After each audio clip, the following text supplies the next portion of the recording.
روح کا تصور اور روحانیت کا تصور مشترک ہے ہندو مت میں اور اسلام میں. آتما اور پرماتما کا تعلق، ہمارے ہاں روح کا اور اللہ کی ذات کا تعلق. یسألونک عن الروح قل الروح من امر ربی. آتما اور پرماتما، یہ تصورات جو ہے ایمبیڈڈ ہیں.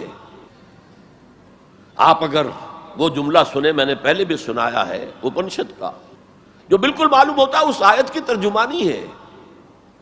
Man in his ignorance identifies himself with the material sheets which encompasses real self.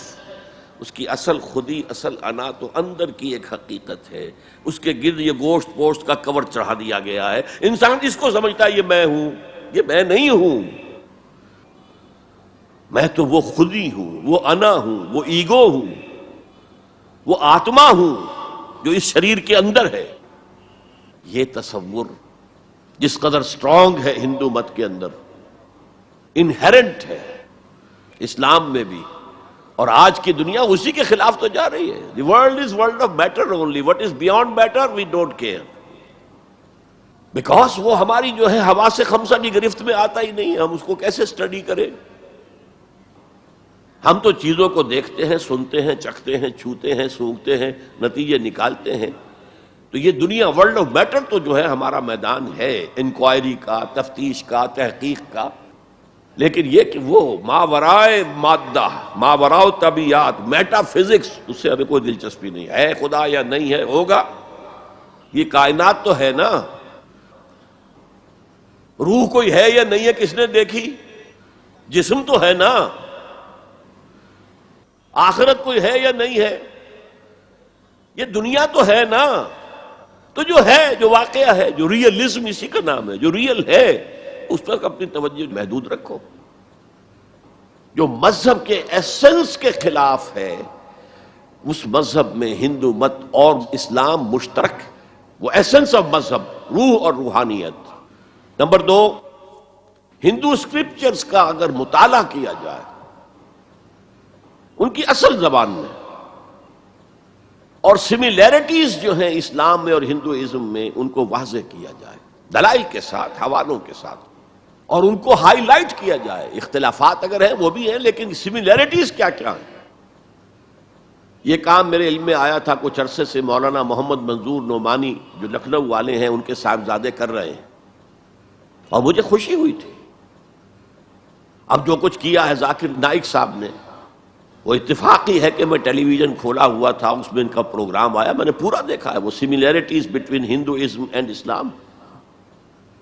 اب میں اپریشیٹ کرتا ہوں، یہ کام کرنے کا ہے جو ہم نے نہیں کیا بدقسمتی سے. ہم نے یہاں آ کر یہاں کے لوگوں کے ذہن کو پڑھنے کی کوشش نہیں کی. ہم نے تو ان پر حکومت کی ہے. اللہ خیر صلی اللہ. جب تک آپ کسی قوم کے ذہن کو نہیں سمجھیں گے، ان کی سوچ کیا ہے، ان کی سوچ کا صغرا کبرا کیا ہے، پریمیسز کیا ہیں جن پر کہ ان کے عقائد کھڑے ہوئے ہیں، آپ کیسے کمیونیکیٹ کریں گے؟ ہم نے ضرورت ہی محسوس نہیں کی. Why to communicate? ہمارے پاس طاقت ہے، we have brute force and we can govern them, that's all. یہ ہماری مجرمانہ غفلت رہی ہے، یہاں پر مجرمانہ غفلت رہی ہے. میرے علم میں آیا یہاں ہی کہ ایک مصنف شمس نوید عثمانی، جن کی کتاب آپ نے پڑھی ہوگی اب بھی نہ جاگے تو، کافی دن ہو گئے میں نے وہ کتاب پڑھی تھی. اس میں ڈوبائے ایک فرینچ اورینٹلسٹ جو ہے، اس کی رائے انہوں نے کوٹ کی. میں حیران رہ گیا. وہ 40 برس تک انڈیا میں مقیم رہ کر اس نے ہندو اسکرپچرز کا مطالعہ کیا. And he came to the conclusion that Manu is actually مہانوح. حضرت نوح علیہ السلام کا ذکر، منو، مہانوح، اور منو سمرتی جو ہے حضرت نوح علیہ السلام کی شریعت. یہ ایک کرسچن ہے، اس کی تحقیق ہے. اس تحقیق کو اب انہیں ہائی لائٹ کیا جائے، اسے عام کیا جائے، اس کو پہنچایا جائے، تو پھر وہ جو ہے مغایرت کے پردے جو حائل ہیں، وہ مغایرت کے پردے کچھ اٹھیں گے، ذہن کچھ کھلیں گے، بات کرنے کا، کمیونیکیشن کا موقع بنے گا. اب آ رہی ہے وہ بات جو میں سمجھتا ہوں کہ آپ کو اچھی نہیں لگے گی. میری رائے یہ ہے کہ کسی بھی صورت میں آپ کو سیکولرزم کی حمایت نہیں کرنی چاہیے. اسلام کی روح سے سیکولرزم کفر ہے، اور وہ اگر واگا کے مغرب میں کفر ہے تو مشرق میں بھی کفر ہے۔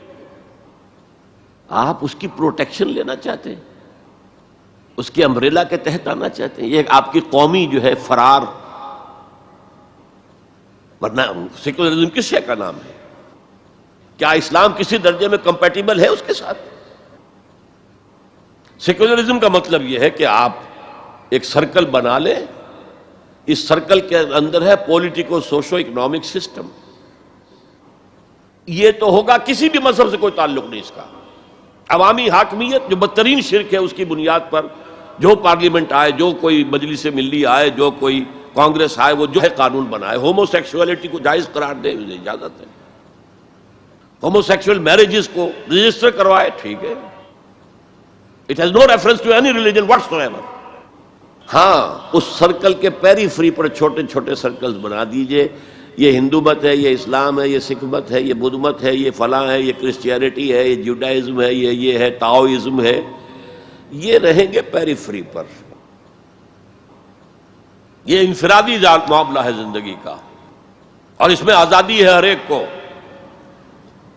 جو چاہے بلیفز رکھے، ایک خدا کو مانے، 100 کو مانو، کسی کو نہ مانے، ٹھیک ہے، شہری تو ہے وہ، جس طرح چاہے پوجا پاٹ کرے، درختوں کو پوجے، پتھروں کو پوجے، بتوں کو پوجے، ایک انسین خدا کو پوجے، جس کو چاہے پوجے، سورج کو پوجے، چاند کو پوجے، جو چاہے پوجے، سوشل کسٹم جو چاہے رکھے، بہرحال ہر ایک کا اپنا خیال ہے، ان چیزوں میں ہر شخص آزاد ہے۔